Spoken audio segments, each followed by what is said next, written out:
Hey, what's going on, everybody? This is hole number 11 of the St. Patrick's Day Tournament Expert Division opening round. Before we jump into the video, I want to let you know that there is going to be a point in the setup where I'm not displaying what I'm doing very clearly, and that's because I didn't realize what was happening as I played the shot, and it wasn't until after the fact when I looked at my replay I noticed what happened, and so I'm having to add this extra step to the adjustment, which again I will explain to you, but it's not going to be shown super clear. So I'll do my best to explain it, and obviously if you have any questions, please let me know in the comments, and I'll do my best to answer those. But here we go. All right, so for our approach shot, we want to use a Grizzly level 7 and above, and either a Kingmaker or a Kingslayer ball, depending on our wind. We want wind to be somewhere between 6.5 and 8.0 miles per hour.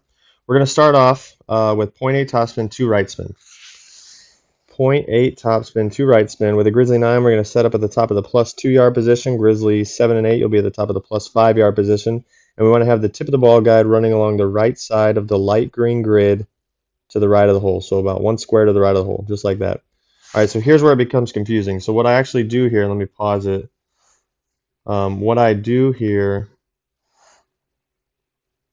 is I'm trying to, because there's a spin swap. So we're going from two right spin to 1 right spin. And what I do is I swap to a Marlin ball, which isn't shown because it's a replay, unfortunately. And this is where what I was talking about, the display of my setup is a bit confusing because normally I wouldn't do a replay if I was doing ball swaps. But I do swap to a Marlin ball here, and you can see, obviously we get the 1 side spin, but what I didn't realize is I'm getting pulled back to the plus 0 yard position, which, after the fact, obviously makes sense.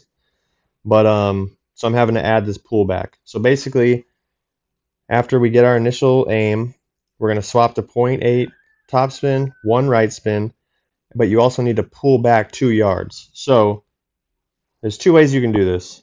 Let me pause the video as I explain it. You can do it like I just did it. If you're a Grizzly 9 user, you can swap to a P0 ball. It's going to pull you back to the plus 0 yard position, directly in line with the pin, or directly in line with the tee box, and then you're set. If you're a Grizzly 7 and 8 user, you can swap to a P1 ball, so a Navigator ball, preferably, because that's also going to give you your 1 side spin, and that's going to pull you back to the plus 3 yard position. So now we're set. The alternative to this would be turning the screen so that you're in line, the ball guide's in line with the tee box, and then you push straight back 2 yards to get your setup. It's an extra process. I mean, it's still just as simple. It just takes a bit longer. So depending on how crunched you are for time, if you can do a ball swap faster, do that. If you can do the pushback faster, do that. But anyway, so we're pulling back towards the tee, 2 yards. So Grizzly 9, you're going to be at plus 0. Grizzly 7 and 8, you'll be at plus 3. And then there we go. From here, our adjustment is going to be P3 max plus 20% elevation.